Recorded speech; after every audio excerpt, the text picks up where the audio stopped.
Olá para você que nos acompanha na sua plataforma de streaming favorita. Eu sou a Maria Letícia, do Sistema FEComércio MG, Sesc, Senac e Sindicatos Empresariais. Estamos começando esse podcast especial, Desta vez, celebrando o Dia da Mulher. Então, na sua casa, quem cuida das tarefas domésticas, dos filhos, dos pais idosos? O planejamento, a organização e tomada de decisões são feitos por quem? Essas questões cotidianas são aparentemente simples, Refletem uma realidade escancarada, a persistência do trabalho invisível das mulheres. De acordo com a última pesquisa nacional de amostra de domicílio contínua, PNAD, divulgada pelo IBGE em 2022, 91,3% das mulheres assumiram a responsabilidade pelos afazeres domésticos, enquanto essa proporção entre os homens foi de apenas 79,2%. Agora, para pensar aqui comigo. Como esse trabalho invisível afeta não só a rotina, mas a vida das mulheres como um todo? A resposta vai muito além do peso físico das tarefas. Ela é um reflexo de desigualdades profundas que estão enraizadas na nossa sociedade. Neste Dia Internacional da Mulher, mais do que celebrar, é um momento de reflexão e ação. É por isso que hoje trazemos esse episódio especial do nosso podcast, entendendo que este dia é de debate e reflexão e não apenas de comemoração. Vamos explorar juntos como o trabalho invisível das mulheres não é apenas uma carga extra, mas uma questão de equidade e justiça. E para conversar com a gente sobre o tema, a gente recebe aqui nesse podcast duas mulheres incríveis que eu vou ter o prazer de conversar agora. Uma delas é a Ana Justino, ela que é uma multiartista e influenciadora da causa da autoimagem positiva das mulheres, apaixonada por moda e arte. Atualmente ela lidera o movimento Ela Nobre, desempenhando o papel de incentivadora feminina na escola de posicionamento para mulheres. Ana, é um grande prazer ter você aqui conosco nesse podcast. Seja muito bem-vinda, viu? Ai, muito obrigada. Que honra. Estou muito feliz em estar aqui com vocês nessa partilha. A gente que está feliz em te receber. E quem também está com a gente aqui para discutir esse tema muito importante, ela que é psicóloga há 20 anos, gente, de experiência no atendimento a mulheres. Ela é especialista em psicologia clínica, ela é fundadora do Núcleo de Estudos em Psicologia Feminista e pioneira na formação em Psicologia Feminista. Além de suas palestras na área, ela também é curadora do Clube de Livros Infantis Minha Pequena Feminista. A gente recebe aqui a Lavínia Palma. Lavínia, bom demais ter você aqui com a gente, uma honra te receber aqui nesse bate-papo. A honra é minha também, assim como a Ana, estou muito feliz por estar aqui com vocês, porque realmente é uma discussão extremamente importante. Quanto mais mulheres a gente atingir, melhor. Melhor, verdade.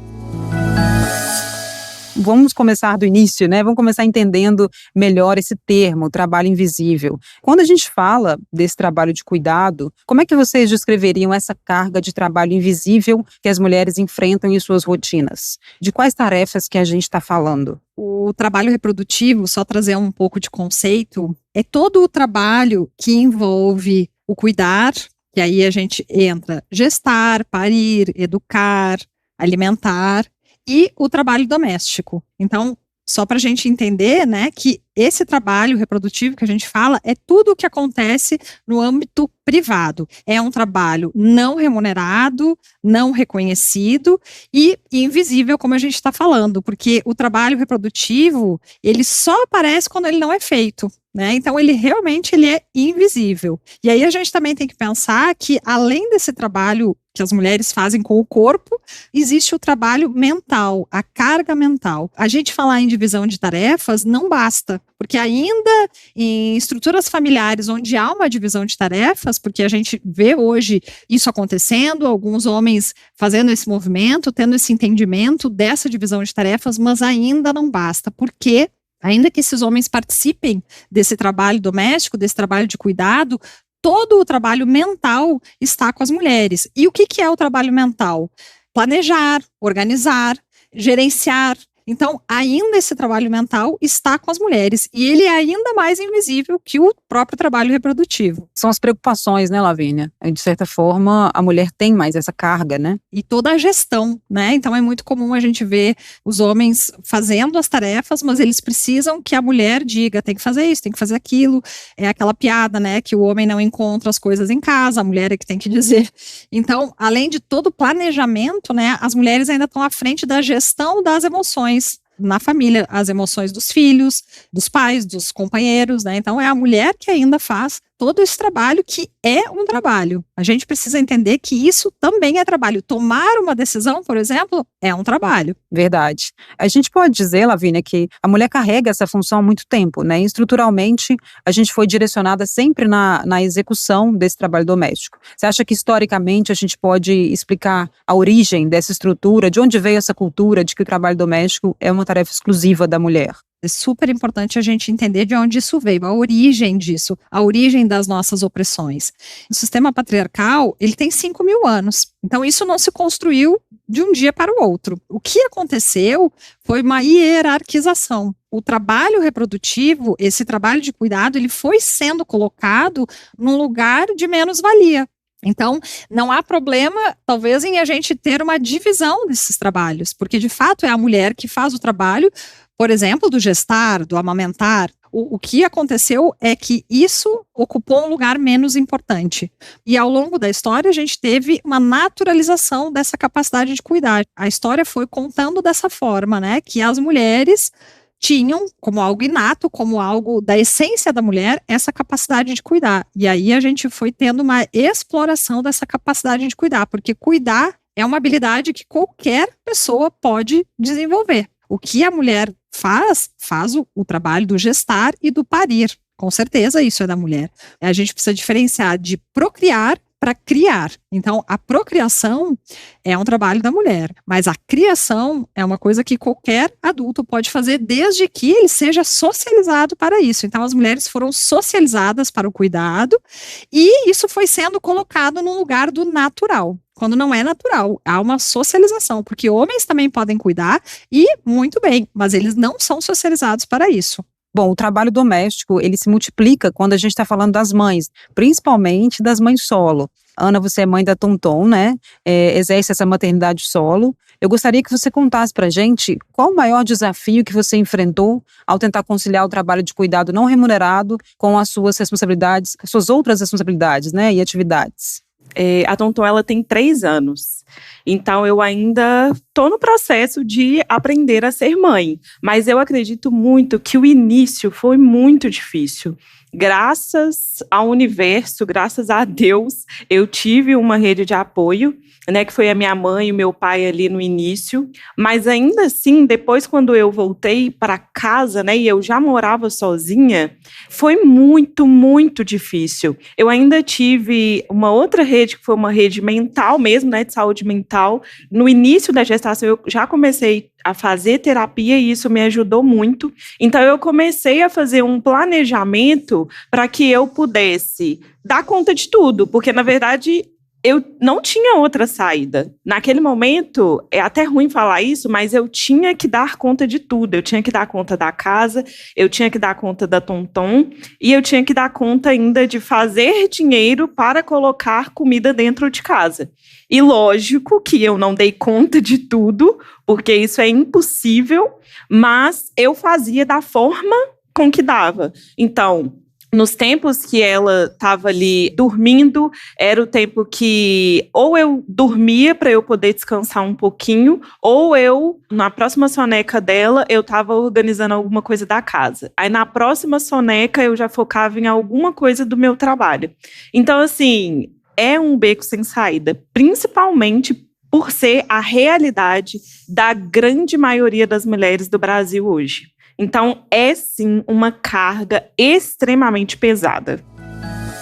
Lavínia, qual que é o impacto psicológico dessa invisibilidade do trabalho de cuidado realizado por mulheres do Brasil, especialmente em termos de autoestima, né? E nesse senso de valorização pessoal? Essa falta de reconhecimento do trabalho pode acarretar problemas na saúde mental da mulher, se a gente considerar essas sensações de sobrecarga, dessa sensação de frustração, né? Inclusive, segundo a pesquisa da Associação Americana de Psiquiatria, as mulheres sofrem mais de transtornos mentais comuns do que os homens, né? Então, as mulheres elas têm 2 vezes mais probabilidade do que os homens de desenvolver depressão e ansiedade. Eu queria que você comentasse um pouquinho dessa questão da saúde, como é que fica a saúde mental da mulher nesse contexto? Com certeza, saúde mental, né? A saúde mental das mulheres tem tudo a ver com isso. E a Ana trouxe um sentimento que ela tem, que, como ela mesma disse na fala dela, isso diz respeito a todas as mulheres. Então, esse sentimento que ela trouxe de não dar conta é um ótimo exemplo.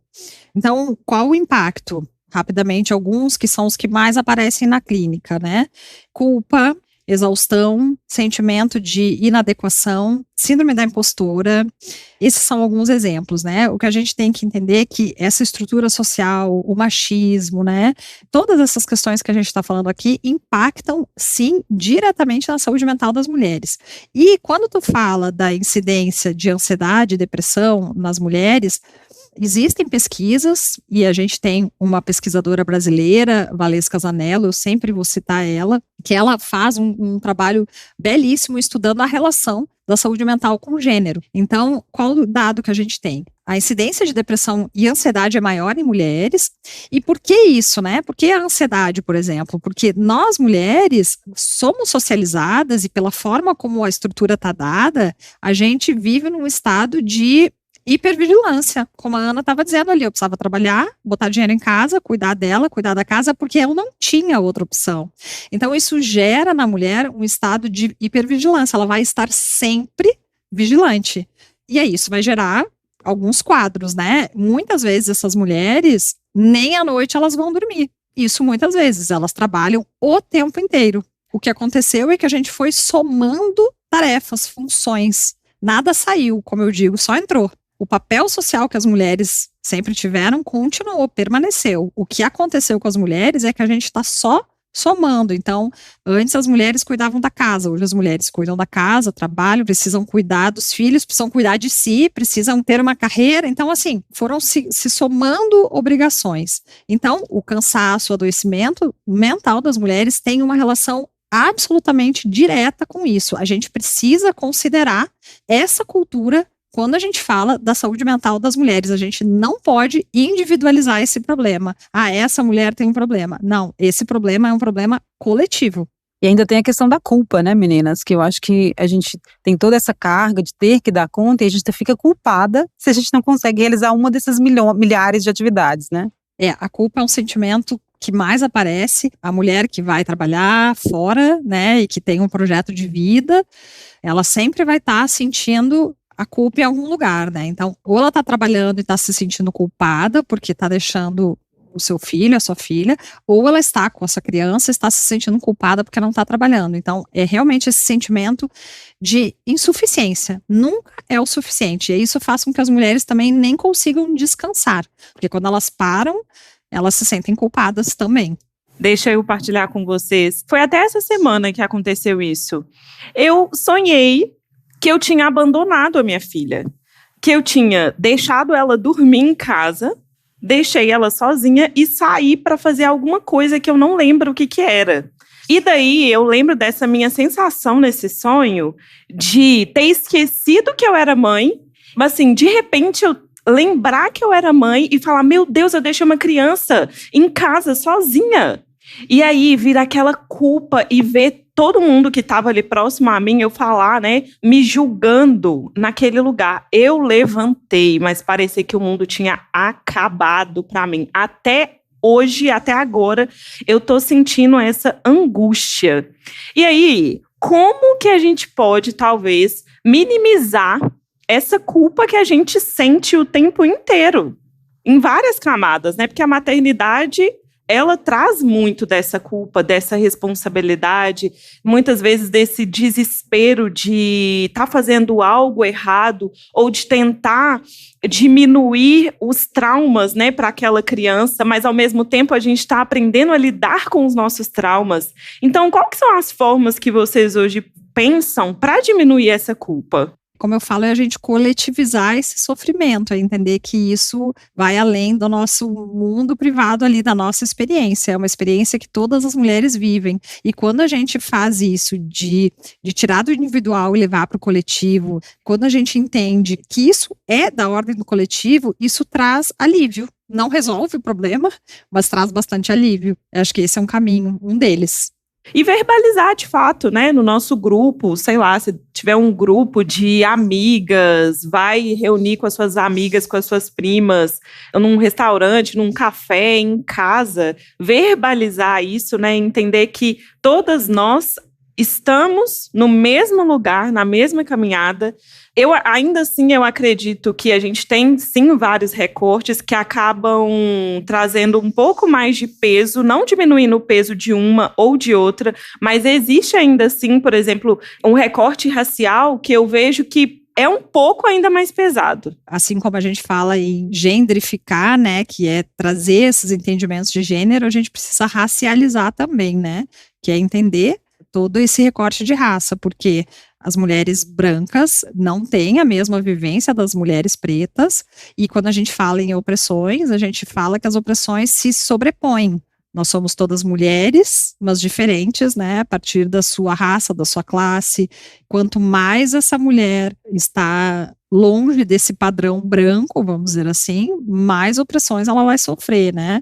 Então são vivências diferentes, e essa discussão das mulheres precisa incluir todas as experiências de mulheres, todas as vivências de mulheres. Como eu estava falando ali no início, por exemplo, né, as mulheres começaram a trabalhar fora. Essa é uma realidade das mulheres brancas, porque a gente sabe que as mulheres pretas já trabalhavam, né, historicamente ali, muito antes, já estavam no mercado de trabalho, antes das mulheres brancas, né?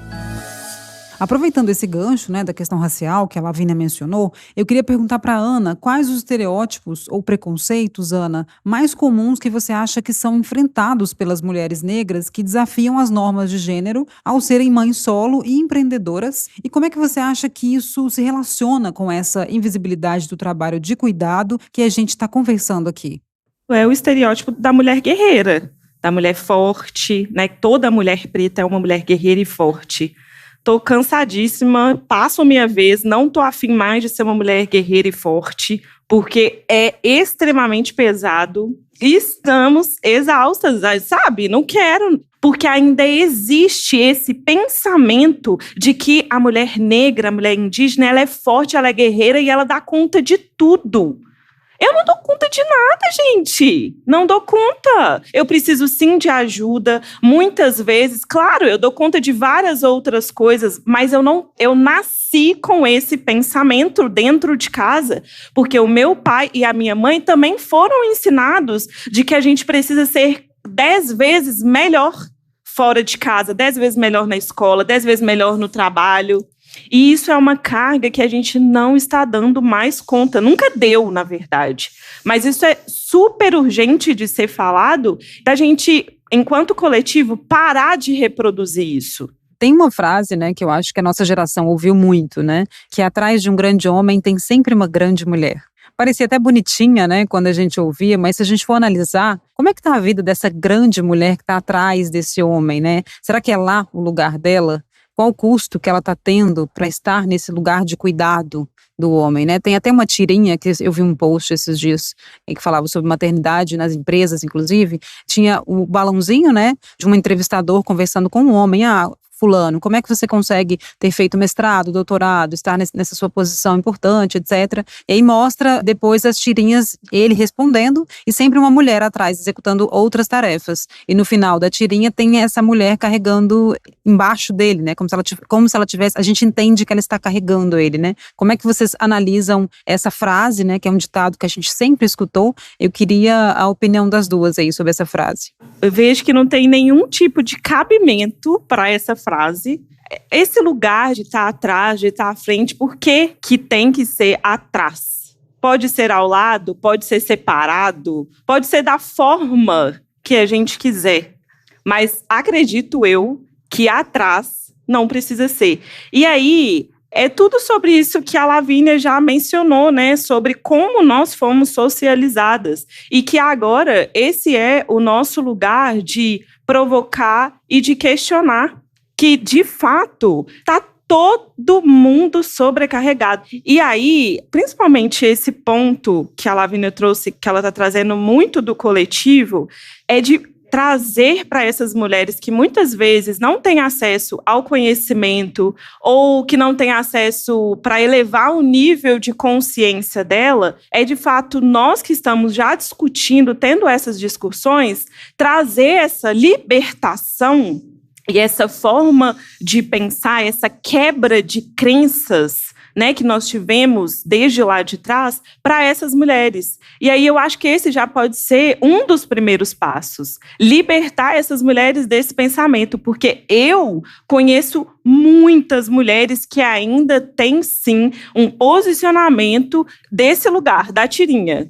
Ela se coloca nesse lugar de estar atrás do grande homem dela. Essa é uma frase que realmente a gente escutou muito, né? Tem uma outra que é um pouco parecida. Mulher inteligente dobra o marido e bota no bolso. E como tu falou, né, Letícia, quando a gente escuta essas frases sem esse letramento de gênero, a gente pensa, nossa, que legal, né? Como a gente tem poder, então. Mas esse poder, ele é um poder falso.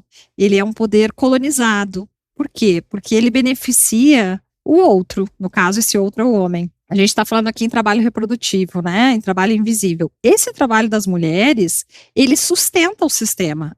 Esse trabalho que somos nós que fazemos, principalmente da maternidade, porque o que seria do mundo se não fosse o nosso trabalho? O que seria da mão de obra? Somos nós que botamos no mundo a mão de obra. As pessoas que trabalham e fazem o sistema girar são as mulheres que vão parir essas pessoas. E todo o trabalho de cuidado. E por que a gente fala num poder colonizado? Porque isso dá para a mulher uma falsa ideia de poder. Só que, no fim das contas, não é ela que se beneficia. No fim das contas, ao estar atrás do homem e fazer todo esse trabalho, é o homem que vai usufruir, é o homem que vai aparecer e essa mulher vai apenas se desgastar, cansar, adoecer.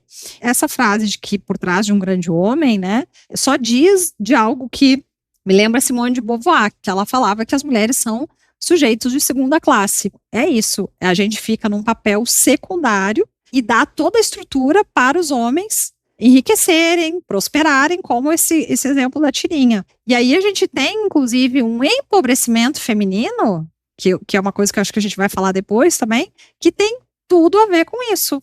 Porque essas mulheres estão ali trabalhando muito, sem reconhecimento, sem remuneração, adoecendo, enquanto os homens estão enriquecendo, fazendo patrimônio, né, vivendo as suas carreiras. Essa frase, ela é muito sintomática, né? Ela diz absolutamente desse sistema patriarcal, onde os homens enriquecem e as mulheres são úteis para isso. Essa pode ser até uma grande mulher, né? Mas quem leva o mérito é sempre um homem na história, né? E ela é uma grande mulher a partir da tarefa que ela desempenhou, não pela pessoa que ela é, mas da utilidade que ela teve, né? Então, tu te torna uma grande mulher a partir do tanto de renúncia que tu vai fazer da tua vida para beneficiar esse homem, os filhos. A maior subversão de uma mulher é essa, né? É a gente investir a nossa energia, o nosso tempo, o nosso dinheiro em coisas que a gente vai se beneficiar. Então, por exemplo, eu vou lá, eu estudo, eu faço um curso.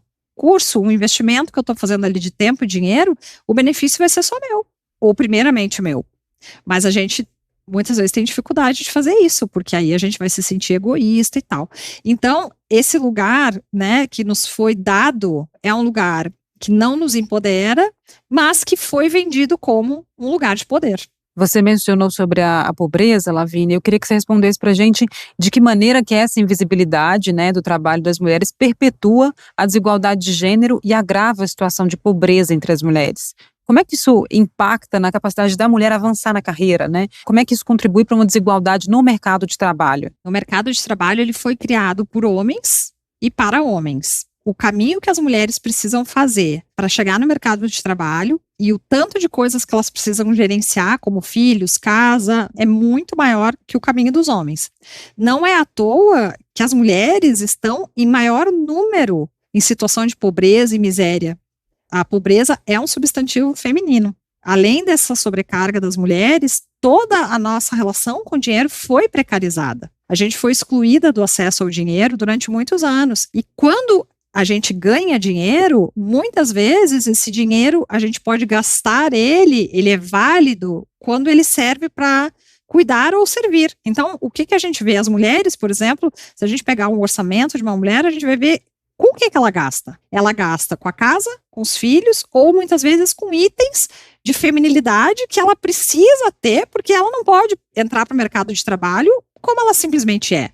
Ela precisa da maquiagem, da roupa, da depilação, e isso não é futilidade. Essa mulher, ela vai ser desqualificada se ela não se apresentar dessa forma, diferente de um homem. Então, a gente tem essa realidade, além de tudo isso que a gente está falando do trabalho reprodutivo, que nos toma muito tempo, nós ganhamos menos e gastamos mais. Porque estamos gastando nosso dinheiro com todos os cuidados, com esse trabalho da casa, com esse trabalho doméstico e com a nossa aparência, que também é um capital, né? A gente vai ser avaliada pela nossa aparência. Então, essa igualdade, ela é falsa, ela não existe, ainda que a gente esteja trabalhando supostamente de igual para igual, entre homens e mulheres, mas essa igualdade de fato não existe. E isso faz com que realmente as mulheres tenham muito mais dificuldade de prosperar.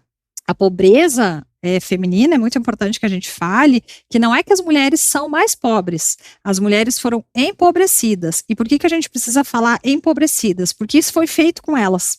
Não é a gente que foi pobre por incompetência, não é a gente que não ganha dinheiro por incompetência, a gente foi empobrecida. E isso é muito sério. Como eu sempre falo, feminismo e economia tem tudo a ver. E a gente precisa entender que isso é histórico, que é social. Tem um livro que eu gosto muito, que ele chama Mulheres Boazinhas Não Enriquecem. E nesse livro, mas juntamente desse livro, com um outro mentor que eu gosto muito dele, ele fala também sobre as dominações religiosas, sobre os 7 pecados, né? Como que nós fomos ensinadas a olhar, por exemplo, esse pecado da ganância, nós mulheres, como que isso está totalmente ligado a essa dominação. Nós fomos ensinadas a cooperarmos desde criança, desde menina. Nós fomos ensinadas para cooperarmos. A gente não foi ensinada para questionar, para provocar, para falar sobre números, para falar sobre dinheiro, para pregar no dinheiro, para falar mesmo, escrever números. Nós não fomos ensinadas coletivamente a isso. A gente foi ensinada a cooperar. Cooperar dentro de casa, a não dar a nossa opinião, a não posicionar. Existem, sim, várias famílias, vários pais, várias mães que fizeram, sim, isso dentro de casa com as suas filhas. Mas a grande maioria não foi assim. E aí esse livro, ele é uma quebra de crenças justamente para fazer com que as mulheres provoquem, questionem, mas também como um livro de educação financeira. E eu gosto muito dele. O título dele já é, né, um acontecimento. Mulheres boazinhas não enriquecem. Quais mudanças culturais vocês acreditam que a gente pode fazer a diferença nesse âmbito? Como é que a gente pode envolver homens e mulheres nessa conversa, incentivando uma divisão mais equitativa das responsabilidades domésticas e com cuidado? Será que a gente pode envolver também a educação das crianças nesse contexto como um agente de mudanças, Lavínia? Sem dúvida, a gente precisa falar na educação. Não adianta a gente ficar trazendo isso só para a discussão dos adultos sem pensar na base. Então, uma educação feminista e com essa crítica de gênero é muito importante, porque o que eu vejo é que as crianças ainda reproduzem muito esses estereótipos de gênero. Então, a gente precisa, sim, trabalhar nesse sentido de uma educação feminista. Um dos exemplos, o que seria um dos itens de uma educação feminista é ensinar os homens a cuidar, os meninos, ensinar eles a cuidar dos outros, a cuidar de si. Então, isso já seria um movimento diferente. Porque, como eu falei anteriormente, a habilidade de cuidar se desenvolve, é possível desenvolver. A gente precisaria também pensar em mudanças estruturais. Criar condições estruturais, pensar na mudança dessa estrutura. Porque, muitas vezes, o que a gente está fazendo é um refinamento das opressões. Como a gente está dizendo, as mulheres ganharam a liberdade, mas estão exaustas. Então, o que isso significa? Que a estrutura não mudou. E o outro ponto é a gente poder trazer cada vez mais essas informações de qualidade para as mulheres, a gente entender, conhecer a nossa história para que a gente possa questionar, criticar, reivindicar e entendendo, né, que isso não é natural, que se sentir cansada não é natural, que sentir culpa não é natural, isso tudo são questões culturais, são construções culturais. Sim, eu acredito muito. A grande maioria das mulheres que eu tenho acesso, que me procuram, que fazem parte da minha rede, né? Já tem mais ou menos 10 anos que eu estou na internet nesse processo de melhorias da autoimagem, né? Uma autoimagem de forma positiva, uma autoimagem fortalecida das mulheres. E o que eu mais vejo, e tomando eu como exemplo também, é que todas essas camadas que a gente discutiu aqui hoje, elas só fortalecem a autoimagem negativa das mulheres. Então, a forma com que muitas vezes a gente se enxerga é de uma forma negativa, com um valor e desvalorizando cada vez mais. Então, eu acredito muito que o acesso ao conhecimento é libertador. Como a Lavínia trouxe também, a mudança estrutural é preciso, implementação de novas crenças, mas isso tudo a gente não está falando sobre mulheres que têm acesso a conhecimento, mas, sobretudo, sobre aquelas que estão lá na periferia, mulheres que estão em situação de vulnerabilidade, em situação de rua, que precisam ter acesso a esse conhecimento, porque conhecimento é libertador. O que a gente mais precisa para cada vez mais a gente fortalecer a nossa sociedade é fazer com que nós tenhamos mulheres com uma autoimagem positiva, fortalecida, mulheres que estão se tornando cada vez mais agentes de transformação na nossa sociedade, que vão impactar mulheres que estão lá na periferia, que já estão impactando muitas delas, né, mas que vão continuar tendo essa firmeza, essa coragem para continuar a impactar a sua comunidade. Enfim, por onde quer que ela passe, ela vai conseguir fazer a diferença. Eu tenho isso dentro da minha casa, eu tenho um ritual com a minha filha todo dia de manhã, pergunto para ela se ela acordou forte, corajosa, inteligente, porque eu acredito muito que é sobre a gente fortalecer desde pequeno essa autoimagem positiva, é fazer com que essa pessoa, esse ser humano, se sinta confiante, se sinta valorizado, principalmente a partir das próprias atitudes, das próprias posturas, dos próprios hábitos, da própria mentalidade que essa pessoa vai desenvolver, para quando ela estiver na sociedade, caso aconteça alguma coisa, ela ainda continua a seguir firme. Bom, gente, para fechar o episódio, eu gostaria que vocês compartilhassem as suas inspirações com a gente. Qual mulher da atualidade é referência para vocês? Eu vou citar duas. E que são duas mulheres brasileiras, psicólogas, pesquisadoras. Uma delas é a Valesca Zanello, que eu já citei anteriormente, professora pesquisadora da Universidade de Brasília, e ela estuda essa relação de gênero com saúde mental. Então, todo esse adoecimento das mulheres, como isso está relacionado com a cultura, né? Eu citei ela anteriormente na entrevista. E a outra mulher que me inspira demais, que tem sido realmente uma referência para mim, também ela é professora da Universidade de Brasília, que é a Carla Antloga. Ela é pesquisadora do trabalho feminino. Ela, especificamente, tem falado muito sobre isso que a gente falou aqui hoje, sobre a invisibilidade do trabalho reprodutivo, sobre a invisibilidade do mundo das mulheres. Então, essas duas mulheres são as minhas grandes inspirações e eu tenho a sorte de morar na mesma cidade que elas. Então, eu já fui aluna delas, eu conheço elas pessoalmente. Então, eu bebi e bebo dessa fonte. Bom, eu acho que além da minha mãe, da minha avó, que são sempre uma grande inspiração para a minha vida, tem duas mulheres que atualmente elas fazem um trabalho incrível que me inspiram muito. Uma delas é a Marciele Del Duque, que saiu de uma periferia lá de Mariana e veio para BH, mas que tem um projeto incrível lá em Mariana, que chama Mariana, as Mulheres que Inspiram. E essas mulheres, né, a partir de uma tragédia que aconteceu, elas se reergueram, se uniram, se levantaram e hoje tem um fomento econômico incrível, genial em Mariana. Então, a Marciele, né, que lidera essas mulheres, ela é uma grande inspiração para mim. Fora isso, ela é diretora do Expo Favela aqui em BH e também tem um outro trabalho maravilhoso e me inspira muito. E a segunda é a Andressa Maia, que é uma grande amiga, mas que também é uma grande liderança. Me inspira de uma forma, assim, nossa, eu chego a ficar arrepiada só em falar nela. Ela faz parte, né, ela é uma das fundadoras de uma empresa maravilhosa que chama Futuros Possíveis.